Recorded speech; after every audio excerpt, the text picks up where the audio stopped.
এই বিএনপি বিগত 17 বছর তারা শুধুমাত্র গণতান্ত্রিক অধিকার করেছে, আর আওয়ামী লীগ শুধুমাত্র তারা সংবিধানের দোহাই দিয়েছে।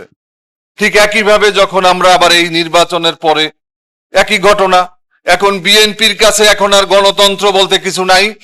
এখন তাদের কাছে মানুষের যে আকাঙ্ক্ষা, মানুষের যেই প্রত্যাশার জায়গার চেয়ে তাদের কাছে এখন সংবিধান। এখন তাদের কাছে আমাদের জিজ্ঞাসা যে 2024 সালের যেই গণ অভ্যুত্থান হয়েছে, সেই গণ অভ্যুত্থান কোন সংবিধানের বলে হয়েছিল? কোন সংবিধানের আওতায় জনগণ রাজপথে নেমেছিল? এই বিএনপিকে নাকে খত দিয়ে তারপরে কিন্তু তত্ত্বাবধায়ক ব্যবস্থা কিন্তু ফিরিয়ে দিতে হয়েছিল।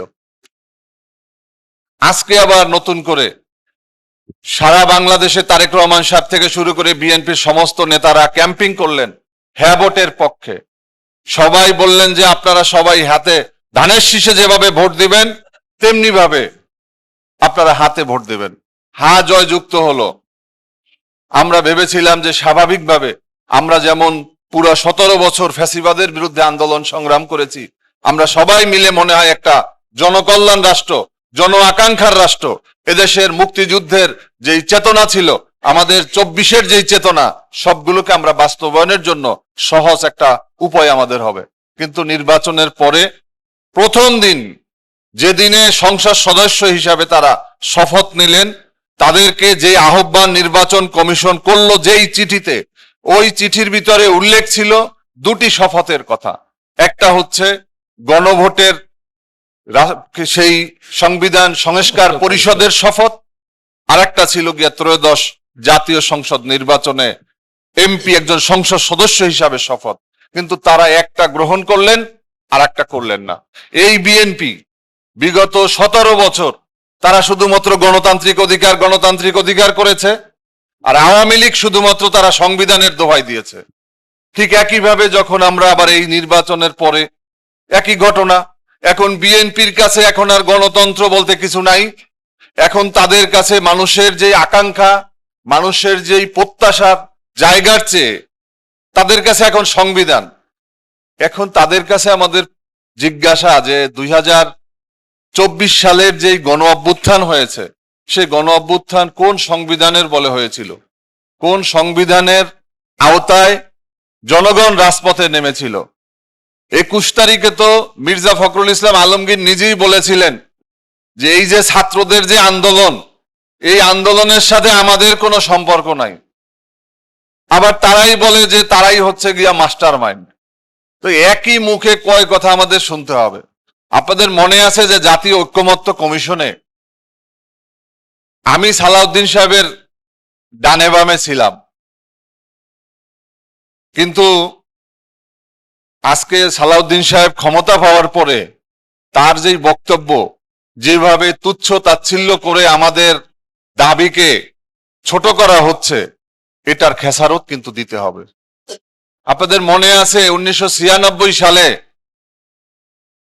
যখন বিরোধী দলগুলো বিএনপি ক্ষমতায় থাকাকালে তত্ত্বাবধায়ক সরকারের দাবি তুলেছিল, সেদিন আমাদের পরম শ্রদ্ধেয় বেগম খালেদা জিয়ার ক্ষেত্রে আমার তার শ্রদ্ধার ক্ষেত্রে কোনো তিল পরিমাণ ঘাটতি নেই। তারপরেও বলবো, বেগম খালেদা জিয়া বলেছিলেন, বিএনপি বলেছিল যে শিশু এবং পাগল ছাড়া কেউ নিরপেক্ষ হতে পারে না। কিন্তু তারপরে কিন্তু এই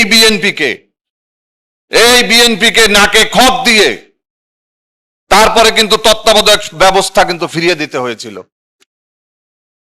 আজকে আবার নতুন করে সারা বাংলাদেশে তারেক রহমান সাহেব থেকে শুরু করে বিএনপির সমস্ত নেতারা ক্যাম্পিং করলেন হ্যাঁ ভোটের পক্ষে। সবাই বললেন যে আপনারা সবাই হাতে ধানের শীষে যেভাবে ভোট দিবেন তেমনি ভাবে আপনারা হাতে ভোট দেবেন। হ্যাঁ জয়যুক্ত হলো। আমরা ভেবেছিলাম যে স্বাভাবিকভাবে আমরা যেমন পুরো 17 বছর ফ্যাসিবাদের বিরুদ্ধে আন্দোলন সংগ্রাম করেছি, আমরা সবাই মিলে মনে হয় একটা জনকল্যাণ রাষ্ট্র, জন আকাঙ্ক্ষার রাষ্ট্র, এদেশের মুক্তিযুদ্ধের যেই চেতনা ছিল, আমাদের 24-এর যেই চেতনা, সবগুলোকে আমরা বাস্তবায়নের জন্য সহজ একটা উপায় আমাদের হবে। কিন্তু নির্বাচনের পরে প্রথম দিন যেদিনে সংসদ সদস্য হিসাবে তারা শপথ নিলেন, তাদেরকে যে আহ্বান নির্বাচন কমিশন করলো যেই চিঠিতে, ওই চিঠির ভিতরে উল্লেখ ছিল দুটি শপথের কথা।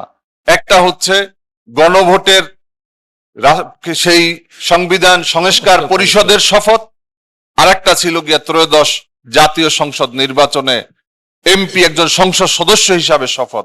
কিন্তু তারা একটা গ্রহণ করলেন আর একটা করলেন না। এই একটা গ্রহণ করার পরে বিএনপির বক্তব্য হলো যে সংবিধান সংস্কার পরিষদ এটা সংবিধানে নাই। তাহলে তো এই যে নির্বাচন 2024 সালের পরে সংবিধান মোতাবেক নির্বাচন হওয়ার কথা 2029 সালে, এইটা হচ্ছে সংবিধানের ধারা। এই সংবিধানকে যদি আপনারা মানেন, তাহলে এই যে নির্বাচনটি হয়েছে, এই নির্বাচনটি সংবিধানের দৃষ্টিতে অবৈধ। অন্তর্বর্তীকালীন সরকার অবৈধ, আজকে যিনি প্রধানমন্ত্রী হয়েছেন তিনি অবৈধ, আগামীকালকে যে সংসদ অধিবেশন হবে তাও অবৈধ।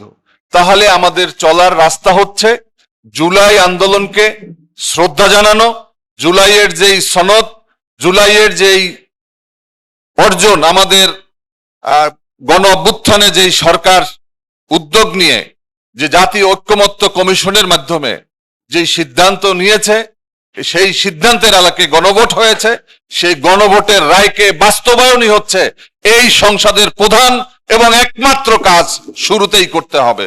যদি এর বাইরে যায় তাহলে সমস্ত কিছু এবং দেশ একটা সাংবিধানিক সংকটের মধ্যে পড়বে। আগামীকালকে আমরা বিশ্বাস করতে চাই যে বিএনপি বাংলাদেশের সবচেয়ে মজলুমতম একটি রাজনৈতিক দল।